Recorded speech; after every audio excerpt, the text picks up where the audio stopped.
Hey guys, today I'm going to be doing my July wrap-up video. So I'm going to show you all the books I read in the month of July, which is essentially what a wrap-up is, and you probably know that, but whatever. Let's just get into the books, okay? That's what we're all here for. I read 11 books in the month of July, as you can see here. Actually one of them is missing, but 11 books are hard to hold. The first book I read this month was Attachments by Rowell. This was so good. Okay, this book follows three main characters. There's Lincoln, Beth, and Jennifer. I forgot Jennifer.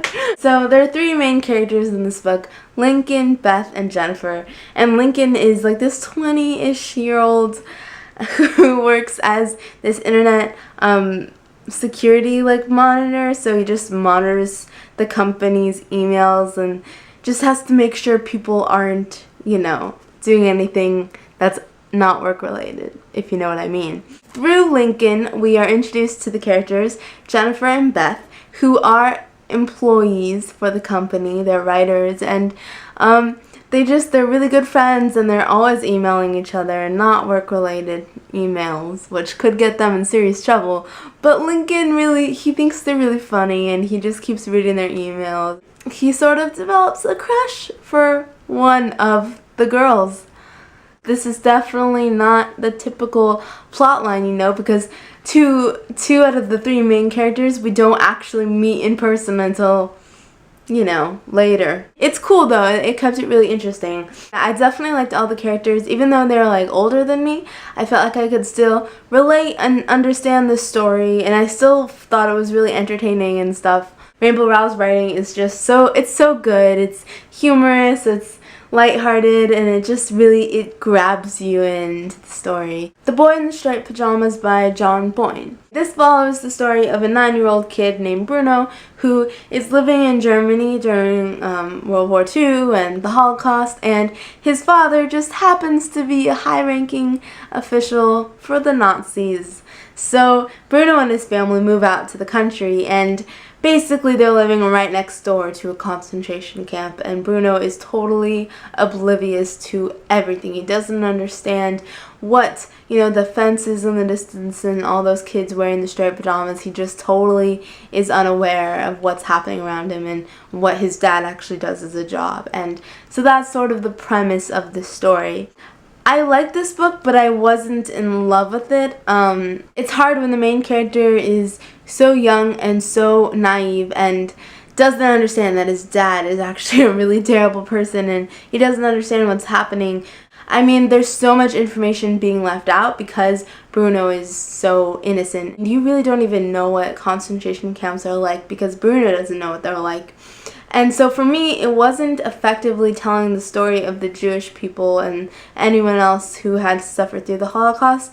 It was more telling the story of the ignorant, the people like Bruno who didn't know or didn't see what was happening, and sort of the omission of information. I think it was more about that side of the story. It's a different side to tell, but for me, I don't know how moving it was. It was hard for me to sympathize with Bruno, I was just thinking about the people on the other side of the fence, and my stomach I'm sorry, I'm not really able to gather my thoughts well on this, but I liked it. It was just, I don't know. Hate List by Jennifer Brown. So this is the story about a girl named Valerie who is entering into her senior year of high school, and things are really, really rough for her because her boyfriend Nick, who she had been dating for several years, opened fire at their school and killed several students and a teacher, and it created this whole big mess. It's not really plot driven. I mean, honestly, not that much happens in the book, but it's more so reflection on, what happened in the past and how to move on. And it was a really good story. I really enjoyed it, and it felt realistic.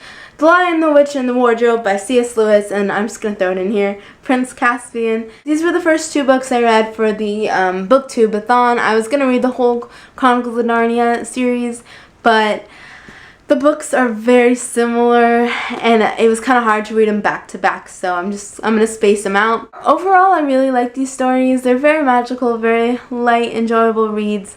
But they are children's books, and I don't know if it's just because I'm older, but I feel like at times it's too simple. Like, the characters are too simple. You don't really get much depth with the characters, but I mean, it's a children's book, so I don't read that much children's books. I don't know how they're composed. Me and Earl and the Dying Girl by Jessie Andrews. This is a contemporary book about a kid named Greg who is in high school, and the story really sort of starts out, I guess, when Greg's mom forces him to befriend a girl named Rachel, who he used to be friends with, but they just sort of grew apart. And Rachel has just been diagnosed with leukemia, I think, or she has cancer. And so Greg's mom is like, you need to be friends with her. And Greg's like, oh, do I have to? I really like this book. I went into it a little hesitant because I did hear people saying that there's some kind of like crude humor and it's offensive at times. And yeah, there's a little bit of that in there. There's some kind of dark jokes, and you know, there was a little bit of like stereotyping in there. But it wasn't too much. There definitely wasn't a ton of that stuff in there. I still could enjoy the story, even looking past some of the dark jokes. And overall, I still found it pretty funny. And not all the jokes were bad jokes. I think it was just uniquely written and formatted. You know, there's parts in the book that are written like a script, where Greg is describing things like in movie form. I don't know, there's like lists, and there's so many different ways that Greg is telling the story, which makes it really, interesting. The next 3 books I read is a trilogy that is pretty popular. It's the Legend trilogy by Marie Lu. I'm missing Legend. I know. This is a popular trilogy. It's dystopian America, dual perspectives. Day and June, who are like both 16-year-olds living in this country.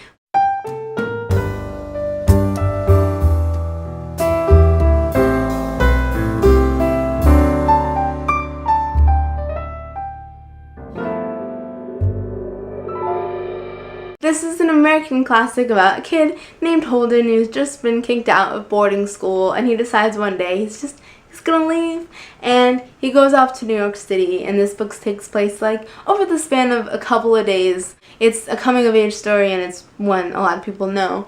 I personally really like this book. I found it to be so relatable. The whole theme of it is sort of growing up and kind of being stuck in that in-between stage where you don't want to let go of your past, but you also want to move on with your life and go somewhere new. There's so much meaning in it. I mean, you can tell everything that happens has significance, especially when you examine it. Well, those are all the books I read in the month of July. Thanks for watching. I'll see you guys very soon. Bye!